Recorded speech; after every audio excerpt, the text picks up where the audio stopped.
कल्पना कीजिए कि आपने वर्षों तक अपने शरीर को गढ़ने के लिए कड़ी मेहनत की, बस निर्णायक क्षण पर महिमा छीन ली जाए। इस वीडियो में हम मिस्टर ओलंपिया के इतिहास की सबसे बड़ी विवादित घटनाओं का खुलासा करेंगे, जहां निर्णायकों के फैसलों ने प्रशंसकों को स्तब्ध और क्रोधित कर दिया। बॉडी बिल्डिंग के इतिहास की सबसे बड़ी चोरी कहे जाने वाले क्षणों की खोज कीजिए। 1980 का मिस्टर ओलंपिया शायद बॉडी बिल्डिंग के इतिहास का सबसे विवादास्पद मामला था।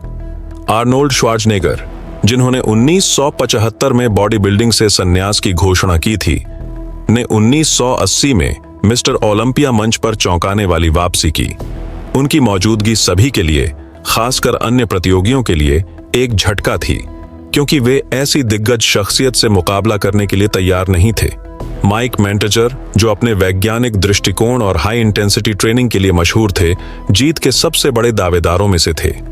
वे अपनी सर्वश्रेष्ठ फॉर्म में मंच पर आए, द्रव्यमान, मांसपेशी की परिभाषा और समरूपता का एक आदर्श संयोजन। लेकिन जब आर्नोल्ड मंच पर उतरे तो उनकी शारीरिक स्थिति अपने करियर की सर्वश्रेष्ठ नहीं थी। फिर भी उनके करिश्मे और मंच पर उपस्थिति ने निर्णायकों और जनता का ध्यान खींचा। विवाद तब भड़का जब आर्नोल्ड को विजेता घोषित किया गया। बॉडी बिल्डिंग समुदाय, जिसमें अन्य प्रतियोगी भी शामिल थे, का मानना था कि माइक मेंटेजर, क्रिस डिकर्सन और फ्रैंक जेन जैसे प्रतियोगी अधिक हकदार थे। पक्षपात और भ्रष्टाचार के आरोप लगे और यह माना गया कि आर्नोल्ड ने, जो वेडर भाइयों से अपनी निकटता के कारण, जीत हासिल की। इस घटना ने मिस्टर ओलंपिया की निष्पक्षता पर गहरे सवाल खड़े कर दिए। 1998 का मिस्टर ओलंपिया रॉनी कोलमैन के शासन की शुरुआत के लिए प्रसिद्ध है, लेकिन साथ ही इसे घेरे विवाद के लिए भी। फ्लेक्स व्हीलर, जो अपनी निर्दोष सुंदरता और लगभग परिपूर्ण समरूपता के लिए जाने जाते थे, अविश्वसनीय फॉर्म में मंच पर आए। उनकी लाइनें और परिभाषा प्रशंसनीय थीं और कई लोगों ने उन्हें जीत का प्रबल दावेदार माना। रॉनी कोलमैन हालांकि आकार में प्रभावशाली थे और मंच पर मजबूत उपस्थिति रखते थे, लेकिन उनके पास व्हीलर जैसी समरूपता और परिभाषा नहीं थी। फिर भी उनकी मांसपेशियों का आकार और घनत्व निर्णायकों को प्रभावित करने के लिए पर्याप्त था और उन्हें नया मिस्टर ओलंपिया घोषित किया गया। यह फैसला व्यापक रूप से विवादित रहा, क्योंकि कई प्रशंसकों और विशेषज्ञों ने माना कि व्हीलर अपनी श्रेष्ठ सौंदर्य शास्त्र के कारण खिताब के हकदार थे। 1994 में डोरियन येट्स अपने तीसरे मिस्टर ओलंपिया शासनकाल में थे, लेकिन उस वर्ष उन्हें गंभीर चुनौती का सामना करना पड़ा। शॉन रे मंच पर शानदार फॉर्म में आए और कई लोगों ने उनकी शारीरिक स्थिति को येट्स से बेहतर माना। येट्स, जो अपनी ऊंचाई और भारी मांसपेशियों के लिए जाने जाते थे, बाइसेप्स की चोट से पीड़ित थे, जिसने उनकी प्रस्तुति को प्रभावित किया। इसके बावजूद उन्हें विजेता घोषित किया गया, जिससे प्रशंसकों और विशेषज्ञों में गुस्सा भड़क गया। कई लोगों का मानना था कि रे को उनकी बेहतर शारीरिक स्थिति के कारण जीतना चाहिए था और इसने निर्णायकों की निष्पक्षता और मानदंडों पर बहस छेड़ दी। 1995 का मिस्टर ओलंपिया भी विवाद का एक और उदाहरण है। केविन लेवरोन मंच पर शानदार फॉर्म में आए, द्रव्यमान, परिभाषा और समरूपता का संयोजन, जिसने उन्हें स्पष्ट दावेदार बना दिया। दूसरी ओर डोरियन येट्स हालांकि आकार में प्रभावशाली थे, थकान के संकेत दिखा रहे थे और अपनी सर्वश्रेष्ठ स्थिति में नहीं थे।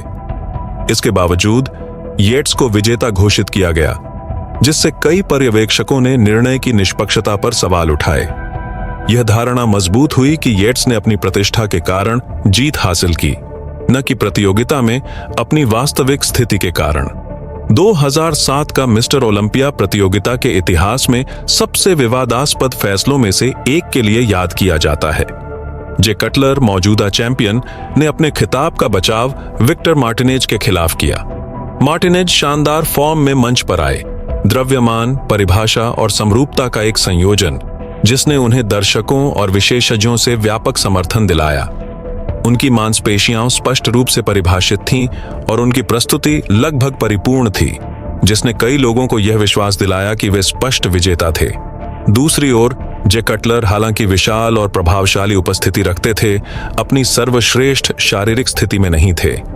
उनकी मांसपेशियां मार्टिनेज जैसी परिभाषा नहीं दिखा रही थीं और आलोचकों ने उनकी फॉर्म को अपने प्रतिद्वंद्वी से कमतर बताया। इसके बावजूद निर्णायकों ने कटलर को विजेता घोषित किया। इस फैसले ने प्रशंसकों और विशेषज्ञों के बीच भारी विवाद खड़ा कर दिया, जिन्होंने माना कि मार्टिनेज को लूट लिया गया और उनकी श्रेष्ठ शारीरिक स्थिति उन्हें खिताब दिलाना चाहिए था। यह विवाद पक्षपात और भ्रष्टाचार के आरोपों को और हवा देने वाला साबित हुआ। प्रतियोगिता में फिल हीथ और काई ग्रीन की प्रतिद्वंद्विता 2014 के मिस्टर ओलंपिया के दौरान अपने चरम पर पहुंच गई। दोनों बॉडी बिल्डरों को उनके अविश्वसनीय आकार और स्पष्ट परिभाषा के लिए सराहा गया और उनकी भिड़ंत उस बॉडी बिल्डिंग सीजन के सबसे यादगार पलों में से एक बन गई। काई ग्रीन मंच पर शानदार फॉर्म में उतरे। उनकी परिभाषा और समरूपता इतनी बेहतरीन थी कि बहुतों ने उन्हें फिल हीथ से श्रेष्ठ माना। हालांकि फिल ने अपनी विशाल मांसपेशियों और मंच पर दमदार उपस्थिति से निर्णायकों को प्रभावित किया। अपने खिताब को बचाए रखने के लिए निर्णायकों ने एक ऐसा फैसला सुनाया जिसे बेहद विवादास्पद माना गया।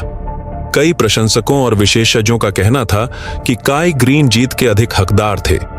फैसले में पक्षपात और व्यक्तिपरकता को लेकर बहस तेज हो गई और यह घटना मिस्टर ओलंपिया के इतिहास में सबसे ज्यादा चर्चा में रहने वाले विषयों में से एक बन गई। 1972 का मिस्टर ओलंपिया भी एक बेहद यादगार और विवादित घटना के रूप में जाना जाता है।